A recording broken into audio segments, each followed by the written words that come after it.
अस्सलामु अलैकुम वरहमतुल्लाहि वबरकातुहु नहमदुहु व नुसल्ली अला रसूलिहिल करीम। अम्मा बाद फ़ऊज़ु बिल्लाहि मिनश शैतानिर रजीम। बिस्मिल्लाहिर रहमानिर रहीम। अस्सलातु वस्सलामु अलैका या हबीबी या रसूलल्लाह सल्लल्लाहु तआला अलैहि वसल्लम। वज़ा सामीन कराम, आप सभी का खैर मक़दम है हमारे यूट्यूब चैनल रज़वी वॉइस पर।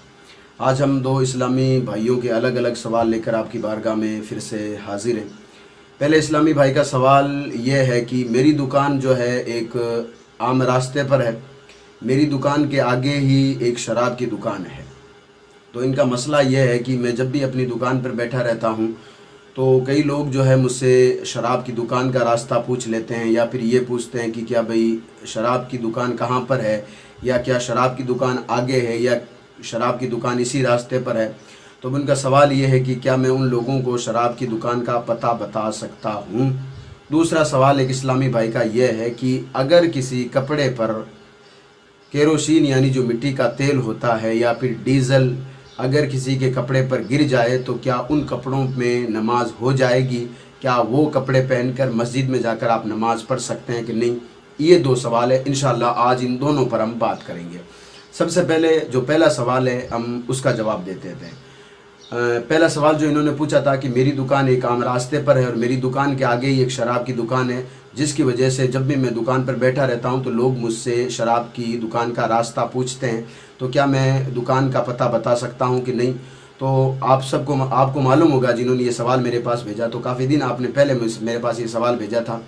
तो मैंने जब आपके सवाल को उलमाए किराम की बारगाह में रखा तो उन्होंने जो जवाब दिया वो जवाब ये है कि आप अपनी दुकान पर जब बैठते हैं तो जो भी कोई आपसे जो है शराब की दुकान का पता पूछते हैं तो आपको चाहिए कि आप उनको पता ना बताएं, क्योंकि जब आपने सवाल लिखा था तो इससे तो ये तो जाहिर हो गया कि आप इतना तो जानते हैं कि इस्लाम में शराब हराम है। तो अगर कोई हराम काम के लिए भी अगर कोई जा रहा है और अगर कोई उसकी मदद करता है तो वो भी उतना ही गुनहगार है। हालांकि कई लोगों को मालूम भी होगा, फिर भी शायद आपसे पूछ लेते होंगे। आप ये करें कि आप किसी को पता ना बताएं, आप किसी को पता ना बताएं शराब की दुकान का, आपके लिए बेहतर यही है।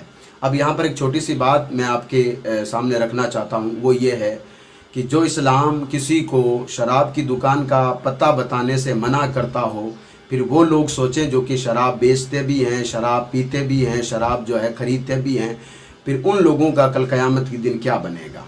वो लोग कल कब्र में किस तरीके से आराम कर सकेंगे। तो फिर क्योंकि इस्लाम ने शराब को हराम करार दिया है, तो अगर आपसे कोई शराब की दुकान का पता पूछे, शराब की दुकान का रास्ता पूछे, शराब की दुकान का जो है या फिर शराब के ठेके का अगर आपसे जो है मुकम्मल पता पूछे, तो उलमा फरमाते हैं कि आपको नहीं बताना चाहिए। भले ही आपको उस दुकान का या उस ठेके का आपको पता हो, आप उनकी जो है पता ना बताएं। दूसरा सवाल ये था कि अगर किसी के कपड़े पर केरोसिन या फिर जो है डीज़ल अगर कपड़ों पर लग जाए तो क्या उन कपड़ों पे नमाज़ पढ़ सकते हैं। तो बिल्कुल आप उन कपड़ों से नमाज़ पढ़ सकते हैं, इसमें कोई कराहत की बात नहीं है। हवाले के लिए आप जो है फतवाए बरकातिया में जाकर के पढ़ सकते हैं। उसकी जिल्द नंबर 1 सफ़ा नंबर 481 पर यह मसला मौजूद है कि केरोसिन हो या फिर डीज़ल हो, चाहे वो पेट्रोल हो, चाहे वो मोबाइल ऑयल हो, जिसको यहाँ पर आम तौर पे ऑयल बोला जाता है, ये सारी की सारी चीज़ें पाक है। अगर किसी के कपड़े पर या बदन पर अगर लग जाए, धो लेना अफजल है। अगर लग जाए तो भी आप नमाज़ पढ़ सकते हैं, वो भी मस्जिद में जाकर। लेकिन एक कंडीशन, एक शर्त है। वो शर्त यह है कि उन कपड़ों में वो जो चीज़ लगी है उसकी बदबू बाकी ना रहे, यानी उसकी जो बदबू है वो चली जाए। आप अच्छी तरह से जानते हैं केरोसिन हो गया या फिर जो है डीज़ल हो गया या पेट्रोल हो गया, फिर ऑयल हो गया या कोई किसी किस्म का भी तेल हो गया, उसमें बदबू ज़रूर रहती है। तो उलमा फरमाते हैं कि अगर वो बदबू ख़त्म हो जाती है और सिर्फ जो उसका दाग रहता है तो जो है जाकर के आप नमाज़ पढ़ सकते हो। इसमें कोई हरज की बात नहीं, चाहे वो पेट्रोल आपके कपड़े पर गिरा हो, चाहे वो डीज़ल आपके जो है कपड़ों पर गिरा हो, चाहे वो केरोसिन गिरा हो यानी मिट्टी का तेल जिसको बोलते हैं, आप जाकर नमाज पढ़ सकते हैं। इसमें कोई कराहत की बात नहीं है।